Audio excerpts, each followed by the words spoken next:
Now I'm going to read you an article out of the Best of Dragon magazine, Volume 2, and tell you a little bit about my opinions about the article after we're done. Okay, let's get started. So, what I'm going to read to you today is from Dragon magazine number 22, and that was published on February 1979, and it's called The Nomenclature of Polearms by E. Gary Gygax. An astonishing number of different weapons were employed during the medieval period. What is nearly as surprising is the lack of uniformity of names by which these weapons were called. Seemingly, authors who should be authorities in this regard carelessly brand one sort of weapon under an entirely mistaken classification, thus confusing the uninformed reader and generally making identification difficult and uncertain. An outstanding example of this misnaming of weapons appears in the Warriors and Weapons of Early Times by Niels M. Saxdorf, where an obvious morning star is identified as a mace. While the general use of both weapon types is the same, they differed sufficiently to make it rather important to distinguish between the two. That is, a mace is usually a long-hafted or a short-hafted weapon with a flanged head, the whole cast in one piece. A morning star is a longer weapon, typically employed by infantry, with a wooden shaft and head, the latter set with radiating spikes. If errors in terminology can be found in works dealing with such easily identifiable and classifiable weapons as maces and morning stars, readers are cast into a veritable morass of disagreement, possibly out-and-out error, with studies that treat the scores of polearms common during the Middle Ages. Such confusion must be anathema to the serious student of the medieval period, be he historian or historical game enthusiast. After doing research on the subject for various reasons, I arrived at a system of classification and nomenclature that seems both reasonable and easy to use. But first, let us consider just what medieval weapons were. Most weapons employed during the Middle Ages were either developments of hunting weapons or adaptations of agricultural implements. Arms developed from simple basic forms into more sophisticated ones as the art of warfare developed during the centuries. Weapons from the late medieval period were either far more specialized than the models from which they sprang, or else were combination weapons trying to combine the strengths of the more specialized arms. In fact, it is the classification of highly specialized weapons and the multi-formed ones which cause so much confusion among writers. The differences are important, and they must be made clear.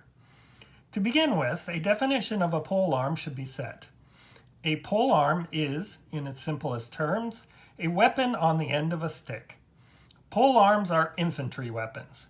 The additional reach of the pole affords the wielder of the weapon the advantage of striking the enemy or holding the enemy at a distance before he himself can be struck. The ultimate polearm was the 18 to 21 foot pike, but an axe blade attached to a 5-foot haft is just as much a polearm, so it is already evident to the reader just how wide a number of weapons is encompassed by the term. The system of classification presupposes that any weapon considered has a haft or shaft length of not less than 5 feet. The simple and combination forms of each polearm will be discussed in order, with special forms noted. Spear. This is what a spear looks like. The spear is a dagger set atop a pole.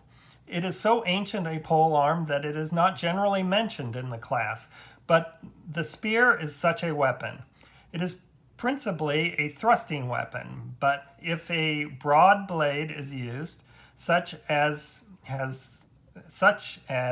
that often referred to as an ox tongue, it can also have a secondary cutting function, especially when the blade is lengthened considerably.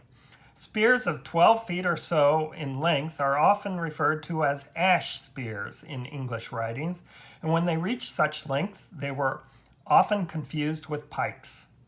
Lance. This is what a lance looks like. A lance is a long spear carried by a mounted man. Norman lances were about 12 feet in length, some less, but later in the Middle Ages, the weapon grew to an average length of about 14 feet, thus effectively giving the horseman about 10 feet of reach beyond the horse's head when charging. Just as with the spear and pike, many different heads were attached to the end of the lance shaft to meet the requirements of varying opponents' armor. Austrian knights and men-at-arms used these weapons to considerable effect against the Swiss, when the Austrians dismounted and fought a Swiss force which did not have the high percentage of pikes which was common to Swiss armies in later years. See Battle of Sempach, 1386. For this reason, the lance should be mentioned in a description of polearms. Generally, it was a horseman's weapon and not a true footman's. Pike. This is a pike. Although there was no set rule, any spear with a shaft of 15 feet or longer is considered to be a pike. The pike is designed to deliver a thrusting attack at an opponent at long range, and its great length was used to keep him there, as the weapon was always used in mass. One of the most common form of pike was the awl pike, a strictly piercing weapon, although there were many other forms of blades which were used. Swiss and German pikes were fashioned so that the metal protected the wooden shaft up to 2 feet from the head, so that an enemy could not easily lop the blade off and make the weapon useless.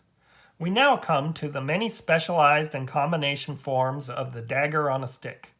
This is not to say that all pole arms equipped with a spearhead should be considered as spears or variations thereof. To the contrary, this is an error all too common amongst writers treating pole arms, identifying the weapon by a secondary rather than a primary function, and losing all sense of what the weapon was for, as will be demonstrated later. The primary function of a spear is thrusting. Thus, the specialized and combination pole arms belonging to the spear family should be primarily used as thrusting weapons. Spetum. This is a spetum. The spetum was probably designed to increase both offensive and defensive capabilities of a normal spear. To a sharp tapering point, 2 blades which point forwards at about 45 degrees are added to provide secondary attack modes, deflect opponent weapons, and catch and hold opponents at a distance if penetration with one of the blades is not achieved. Weapons in this same class are the various corsix and corsix. Ranseur. This is a ranseur. At first glance, a ranseur appears to be a form of spetum, or vice versa, but the purpose of the design of the former weapon is more complex than the latter. A ranceur's secondary blades are backward hooking projections set well below the large central blade. The spearing function of the weapon is apparent, and the deflection includes the trapping of opponent weapons in a space below the main blade, where a twist of the shaft would apply pressure from it or the secondary projections to either break the caught weapon or disarm its wielder. Additionally, the side projections provide both a means of holding an opponent at long range or of putting mounted opponents off their horse. Similar weapons, or synonymous names, are chauve-sore, ransom, ronca, ronci, and runca. Partisan. This is a partisan. This form of polearm is basically a spear, often with an ox-tongue blade, to which a pair of small axe heads were added below the dagger blade. To the thrusting stab of the spear was added the defensive use of the side axe blades and their cutting, penetrating potential. Later versions of the partisan yielded a gradual change in the axe blade so that they became almost unrecognizable as such. Typical of this is the Bohemian ear spoon, a form of partisan where the axes have been changed to serve as piercing spikes, primarily to be used against plate armor with a ranseur-like function. It is very common to see confusion between spedums, ranseurs, and partisans. This is especially holds true of the late period partisans where there are additions to the side blades of spedum-like projections and ranseur-like gaps for trapping opponent weapons. Thus, the spear family is composed of the spear proper, the long spear or pike, the spedum, the ranseur, and the partisan. All weapons in this class are basically daggers atop a sturdy pole, with trimmings added to make the weapon more efficient in one way or another. Poleaxe. This is a poleaxe. The axe took many forms and was combined with many basic forms of weaponry to make a prolific family, but some of the pole arms bearing the name do not really belong to the genre. The axe had two basic head forms, broad and narrow. The latter form was usually thicker than the former in order to give it the necessary weight. A related form of axe was the cleaver, a butchering tool which was adapted for military use also. Many pole arms in the axe and cleaver families also had spear points to provide some secondary thrusting capability. But again, the primary use of the weapons of these types was chopping at one's opponent rather than thrusting toward him. Strictly speaking, a poleaxe is nothing more than an axe head of any sort set on a long haft in order to deliver an earlier and more forceful blow. It can be double-bitted, backed by a spike, and or topped off with a dagger point, but it is still recognizable as an axe. Halberd. This is a halberd. This form of poleaxe is seen as a convex-headed broadaxe in early examples, but the head is set at a convenient angle, considering the point where the blade is most likely to impact upon an enemy. So this alone makes it quite distinct from an ordinary long-hafted axe. The whole weapon often reached 8 feet in length. It was also always topped with a fairly long spear point and backed by a spike, which was often angled or hooked slightly downward. The spear point is, of course, designed to keep opponents at bay and delivering a thrusting attack. This proved quite useless when opposing mounted knights armed with lances. See the Battle of Erbedo, 1422. The opposing spike was for penetration of heavy plate armor, with a secondary function as a hook for dismounting opponents. The halberd was used extensively, particularly by the Swiss and Germans, and considerably modified and developed over the course of 2 centuries. Concave blades, some very pronounced, were not uncommon, and some halberd heads were made smaller, as the piercing axe, in order to better penetrate armor. Many of these weapons pictured in texts on arms are not battle arms, but rather fanciful parade arms. There are examples of bills and volges, which are called halberds, but the discerning reader will note the differences in form, especially when keeping in mind the weapon's possible use. According to C.W.C. Oman, the English brown bill was a halberd in all respects save the back spike. Bardiche. This is a bardiche. This very broad and heavy axe links the pole axes to the pole cleavers as a sort of transitional step between the two forms, although it is only obvious use is as a military arm. The bardiche head ranged from about 2 feet to over 3 feet in length, and it was attached to its haft with 2 rings or a single one in those examples where the blade is shorter and backed with a hammerhead or spike. The bardiche in all its forms was very heavy and cumbersome, more so by far than the halberd, and was used principally in Eastern Europe. As stated, the family of axes set on poles for use in war overlaps into many other weapon forms, but its only true members are the pole axe, the halberd, possibly the brown bill, and the bardiche. The related cleaver-type weapons are so similar in function, however, that they can almost be treated as pole axes. The pole cleaver. It seems quite likely that some outraged peasant fastened his meat cleaver to the end of a staff in order to protect himself and his family, and thereby created a weapon form which was to be widely used in both Europe and the British Isles for several centuries. The same derivation holds true for the majority of other pole arms, which will be discussed. They are simple agricultural tools converted to a warlike use, and their form is easily distinguishable and identifiable until they become so combined and sophisticated as to prove some difficulty in easy classification. Even this latter transition is not too difficult, however, if the reader is well versed in the basic forms of each basic peasant tool cum weapon. Volge. This is the volge.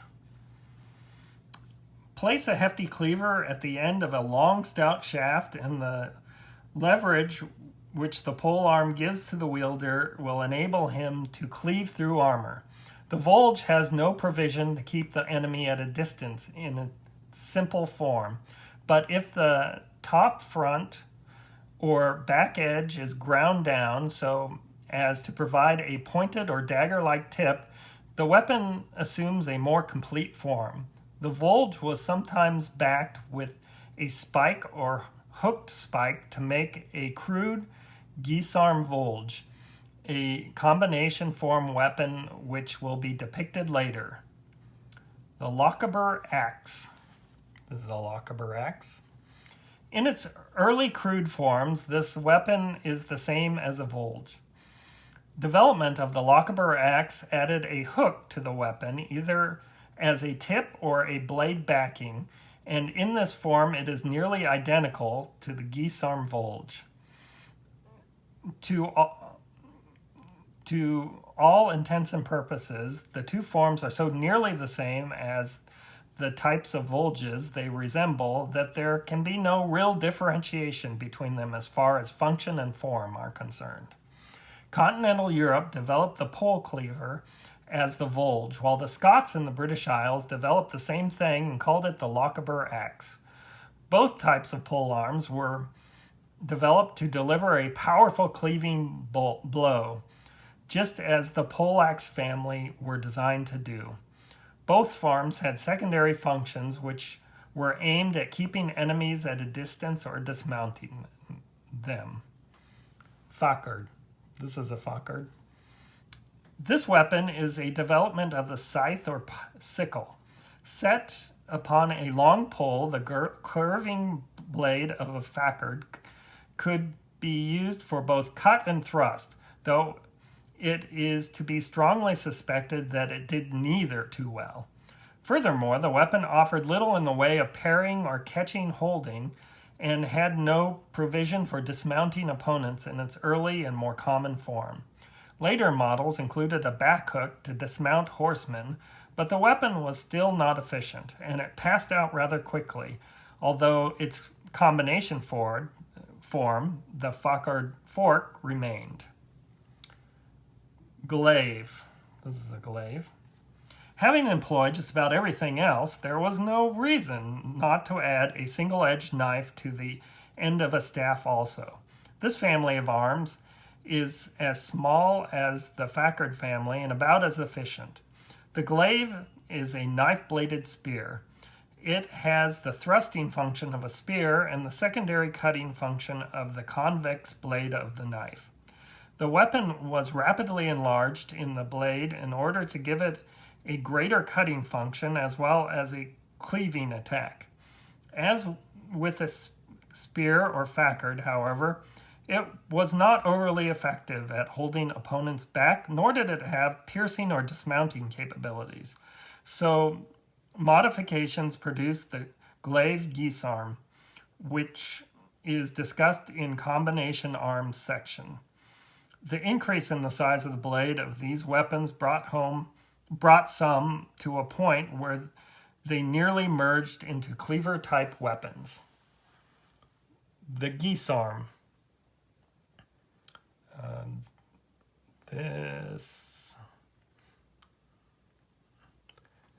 The medieval peasants discovered. This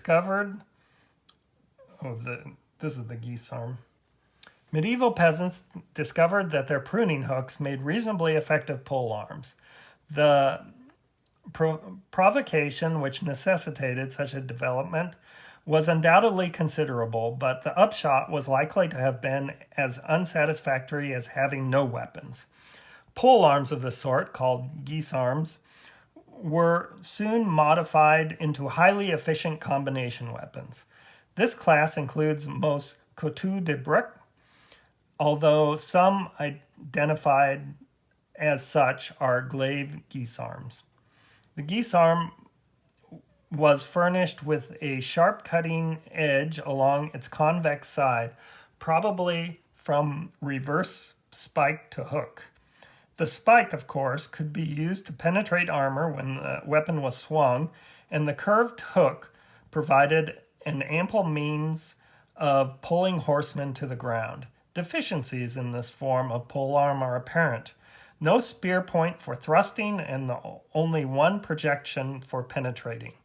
The guisarme was soon combined with other forms of peasant weapons to make a second generation of highly effective all-purpose polearms. Billhook. This is a billhook.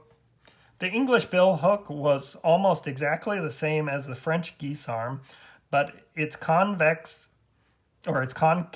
hook edge was the sharp one, and rather than a straight back spike, it typically had an L-shaped tine projecting forward. This arrangement was slightly more effective than the European guisarme. Military fork. This is a military fork. The lowly hay fork was straightened and strengthened to provide a very potent weapon, the military fork.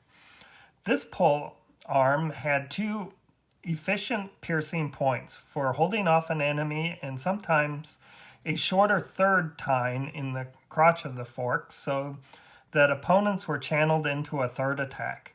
The major drawback to this pole arm was its lack of effective penetrating power with respect to heavily armored targets. The fork principle was soon combined with other pole arms to form very efficient tools of war. Special cases. A few other designs can be mentioned here more or less in passing, as they pertain to weapons which are not true pole arms, but their size is such that they are sometimes considered in the general class. The threshing flail, a wood handle with another billet of wood attached to it by a swivel or several lengths of a chain, was easily adapted and modified to become a ghastly weapon. Horsemen commonly employed a short-handled flail with one or more chains ending in smooth or spiked iron balls. The peasant's tool made a far more effective weapon when swung by a strong man. From a heavy shaft of about 3 to 4 feet in length was hung 1 or 2 rods of metal shod and spiked wood or iron. The whole weapon was over 5 feet long and had tremendous penetration and crushing power. The other weapon, which is a borderline case, is the Morning Star. This club adaptation was typically here's a Morning Star. This club adaptation was typically a wooden half from 3 feet to 5 feet or more in length, atop which was set a cylinder, barrel, or truncated cone, also of wood, metal bound and set with vicious metal spikes. Also called the holy water sprinkler, or Godentag in the Low Countries, It was a favorite of the peasants, for it was easy to make and could lay low the best armored opponent in a blow. For some time, it was used extensively by the Swiss, although the halberd eventually replaced it. The weapon was often tipped with a spear point in its longer forms, so that some models were long enough to be pole arms. Some military picks were also pole mounted, having shafts of 5 feet or longer or greater in length. There are also 2 pole arms which are certainly developed purely as weapons. There is a resemblance between the two, but they are distinct. The Lucerne hammer is a Lucerne hammer. This weapon is very similar to the halberd, but has a spike on its end, was generally longer than that of a halberd, and instead of an axe head, the Lucerne hammer featured a small hammer-like head with 3 prongs.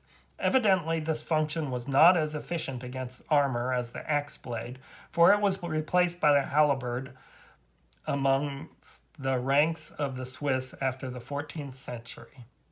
Bec de Corbin. This is a bec de Corbin. At first glance, a bec de Corbin might be mistaken for a Lucerne hammer, but important functional differences can be noted.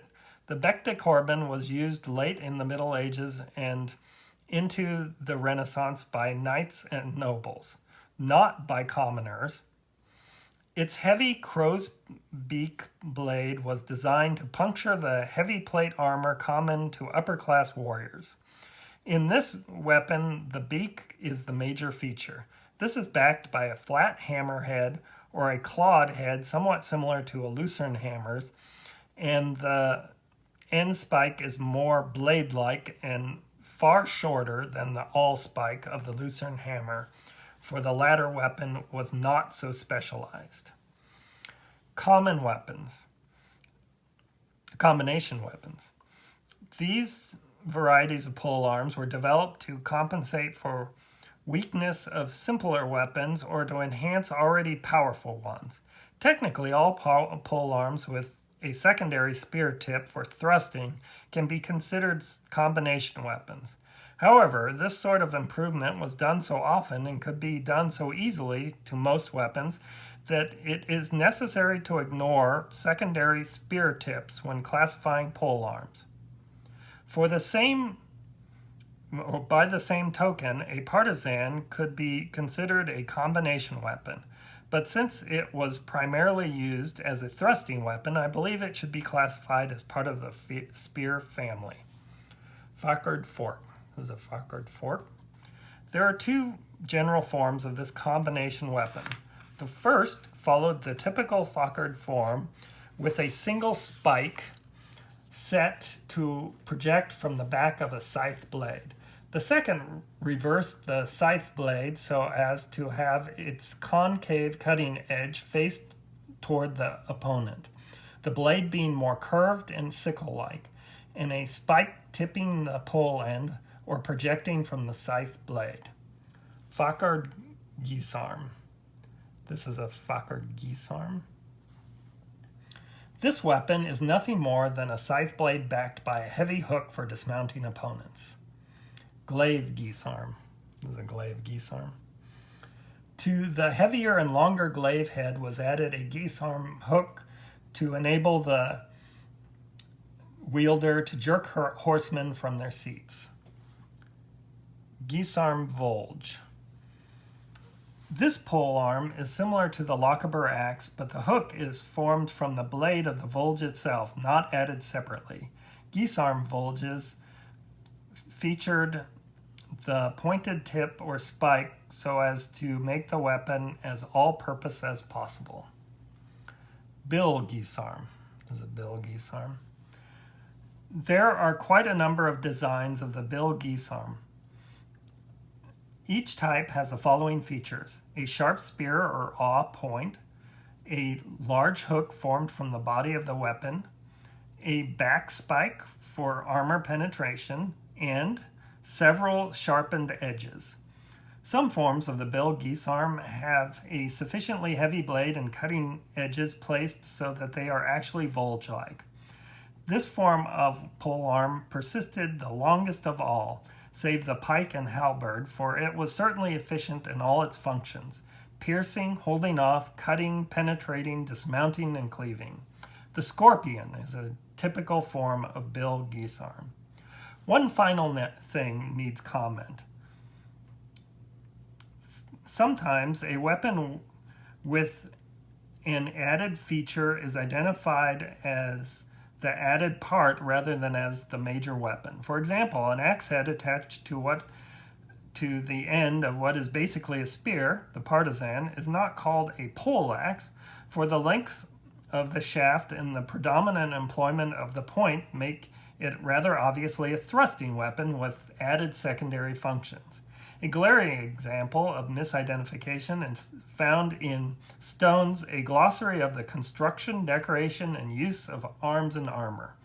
Therein, the author shows a halberd with a fork tip rather than the usual dagger spear point, and identifies it as a military fork. Now, were the shaft of the weapon 8 feet or more in length, this might be proper. But it is a halberd-sized pole, and the weapon is simply a halberd with an incidental fork atop it.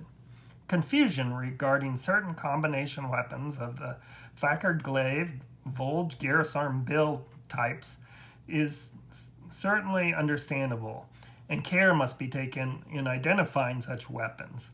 Careful examination of the length of the shaft and the shape of the head will give clues as to the primary uses in combat, and hence its identity.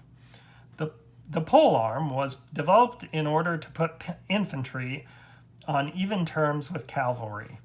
This it did admirably in the hands of well-trained, disciplined formations such as those of the Swiss, who mixed pike, halberd, lucerne hammer, morning star, and crossbow arquebus in almost equal proportions, 40-40-20 as an average, who could hold the best of European cavalry at bays with laughable ease in a pike square. The Germans emulated the Swiss with close to the same success, and most other European armies fielded large bodies of pole-armed infantry with something less than great success in most cases. The reason for the proliferation of the pike was that it proved the most useful for keeping horsemen at a distance. Swiss pikemen did not ground the pike butt to accept a cavalry charge, but rather held the rear part of the shaft higher than the front, so the points which glanced off armor would not go uselessly into the air, but would be forced downward into the rider or mount, or at worst, into the ground to form a barrier. Other polearms gave way to pike and halberd for one or two reasons. Those with massive heads were not as efficient as the pike. When their shafts were lengthened past a certain limit, they were too cumbersome to wield. Spear-type polearms were lengthened to pikes and were then called just that. There were ox-tongued and spadum-like heads, but the pike shaft was too long for useful employment of ranseur or partisan heads. Those which were shortened for use as cleaving weapons were not as efficient as the halberd, or were changed so that they became almost indistinguishable from the halberd, typically Guisarme Volge forms. The evolution of the polearm is of great interest, as it reflects the trends in armor and tactics in medieval warfare. It also is of great help to understanding why battles were fought as they were, and can help explain some of the outcomes.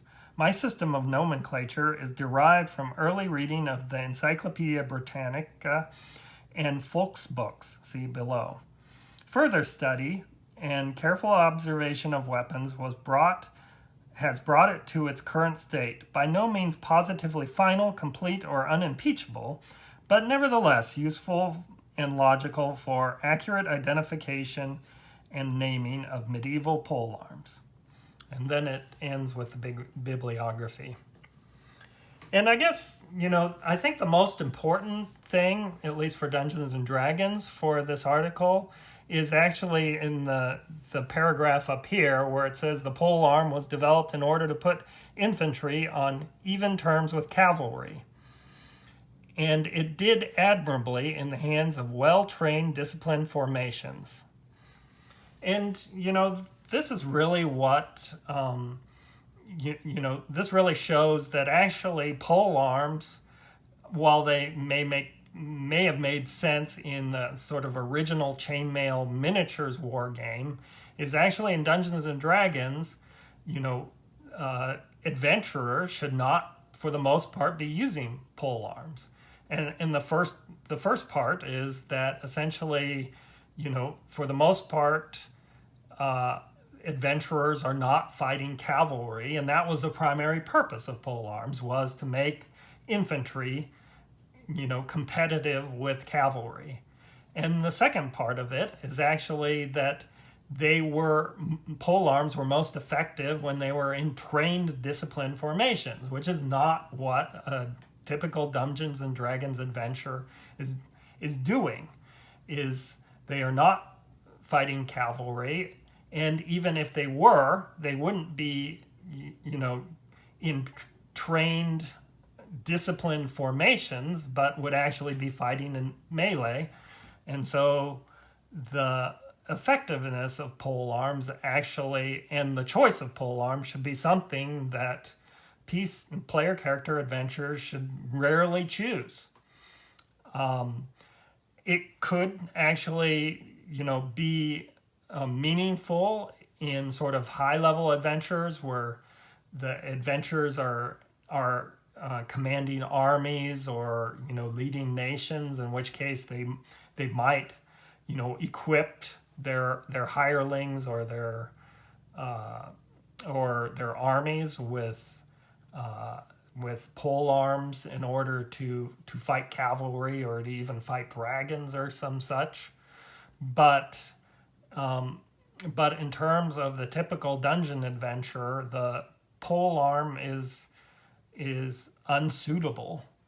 And so this is something that I think that the Dungeons and Dragons games in all its versions has gotten wrong, is by persistently putting pole arms in the rules and effectively encouraging adventurers to choose those as a primary weapon. And then, as we've seen in this article, that's just unrealistic, and it doesn't make a very good weapon for the typical adventurer. So thank you for reading this far with my article, and I hope that you will give some consideration to what this article has said and leave me a comment, or change your game in order to make a more realistic and effective and fun game. Thanks.